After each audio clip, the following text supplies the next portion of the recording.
Olá, tudo bem? Seja bem-vindo à aula 11 do curso de Ciências Humanas do Pré-IFMG, da plataforma Mais IFMG. Meu nome é Bruno Resch e nós falaremos hoje um pouco sobre ordens mundiais, tá? Veja bem, que são ordens mundiais, tá? Dentro do contexto, fazendo um resgate histórico, né? Todo ao longo do desenvolvimento das civilizações humanas, né, existem uma série de conflitos de poder, disputa de poder por áreas que vão oferecer recursos naturais, mercado consumidor, rotas de comércio, enfim, existe uma série de disputas entre civilizações hegemônicas, tá? E então, em diferentes períodos históricos, diferentes povos, eles dominavam a ordem de poder, dominava a disputa de poder num seu determinado período. E do período em questão que nós estudaremos aqui agora é o período pós-Grande Guerra, né? Primeira e Segunda Guerra Mundial. Até a Primeira Guerra Mundial, como era a ordem mundial, né? Como que a disputa de poder, a disputa econômica era dividida no mundo, né? Como que o mundo era dividido? O mundo era dividido em impérios.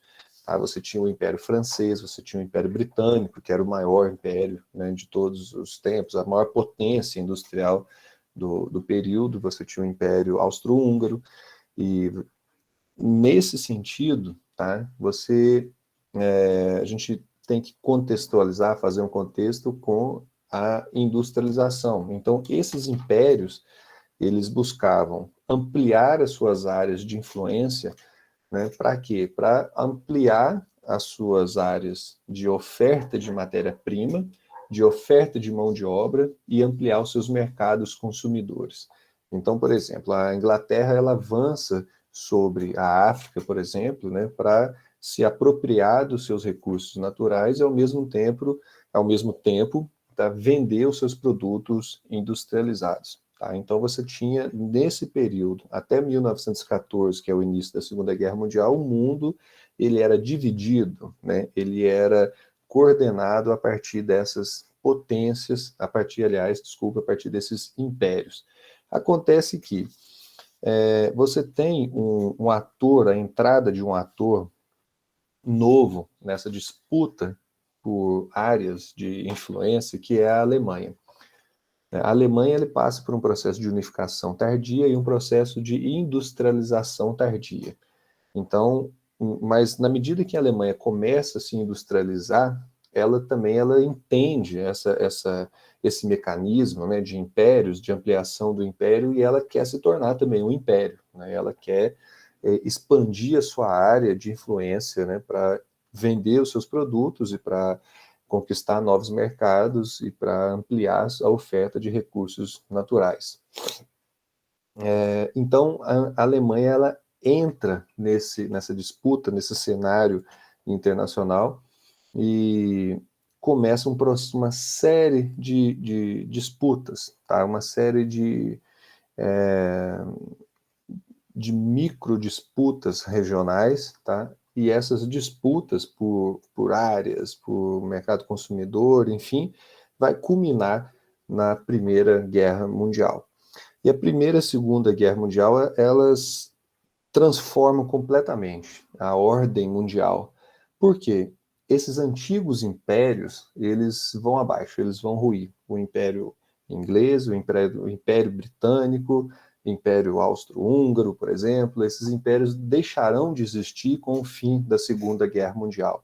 E a partir da Segunda Guerra Mundial, o mundo agora ele vai ser dividido, ele vai ser organizado de uma forma diferente. Por quê? Com a derrota, né, da Alemanha, né, da Segunda Guerra Mundial, os países vencedores, eles se reorganizam o planeta em dois polos de disputa econômica, hegemônica e por áreas de influência, que é o Ocidente versus Oriente. E esse novo rearranjo nós chamamos de ordem bipolar.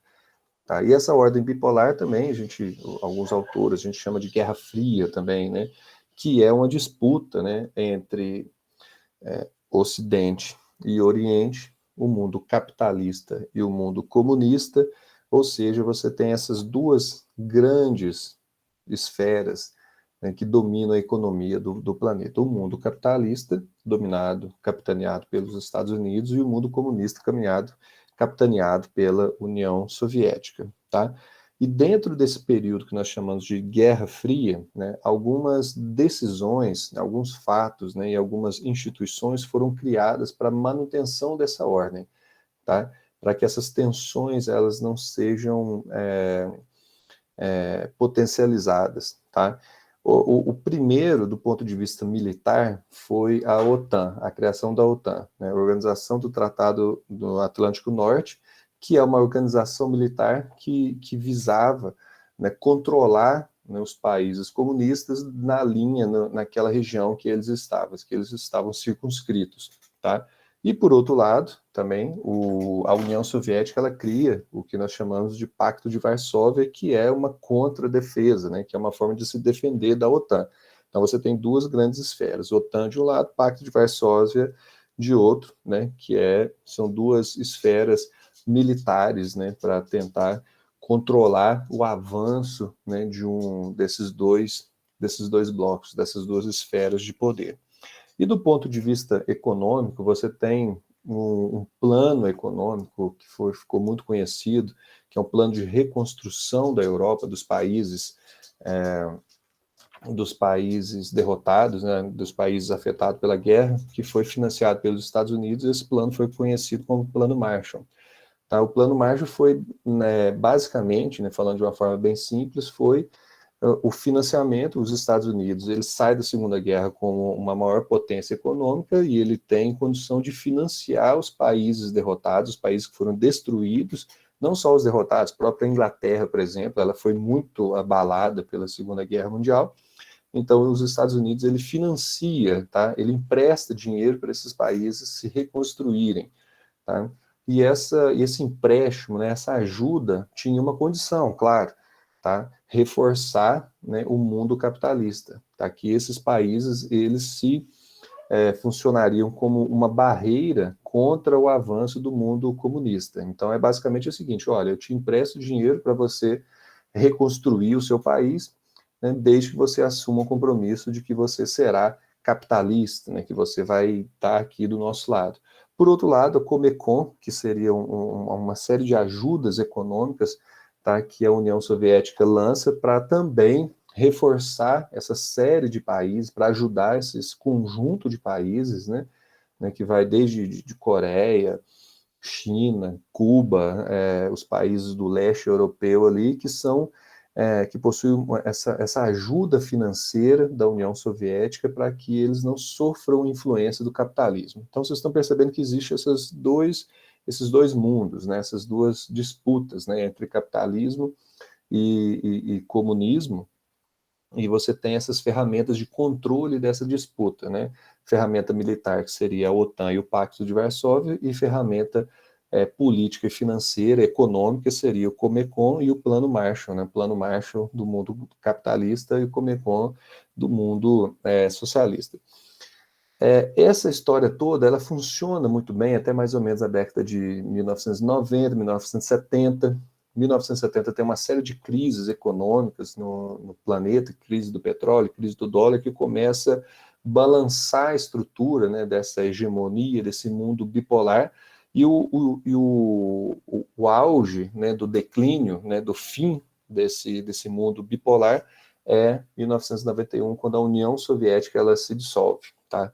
A União Soviética ela vinha ali no processo de decadência a partir da década de 1980, e em 1991 a União Soviética ela chega ao fim, ela é dissolvida, né, mesmo por algumas tentativas ali de manutenção, mas ela é dissolvida. E você tem aqui agora, veja bem, pensa comigo, você tinha a disputa, né, de dois grandes blocos.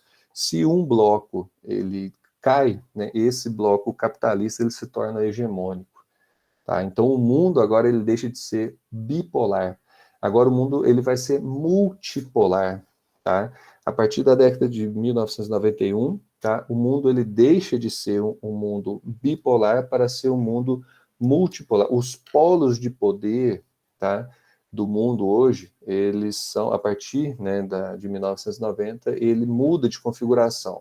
Por quê? Eu tenho uma hegemonia muito clara, né, do capitalismo no mundo.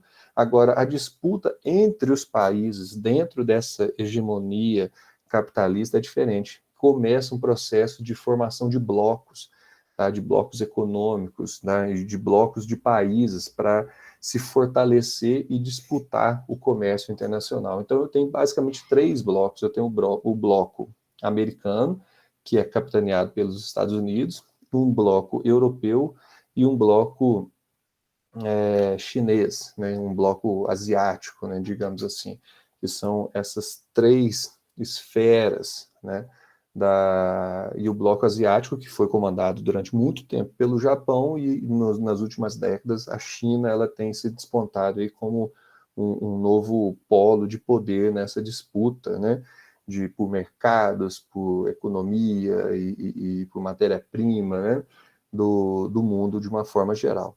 Então, o mundo ele passa. O que é uma ordem mundial? É a disputa de poder entre os países e indústrias, né, basicamente entre países, tá, no mundo. Esse mundo era dominado por grandes impérios até o início da Primeira Guerra Mundial. Com o fim da Segunda Guerra Mundial, esses impérios eles caem, tá? E você tem uma ordem bipolar, uma disputa entre esses dois blocos, os Estados Unidos e a União Soviética. A União Soviética cai em 1991.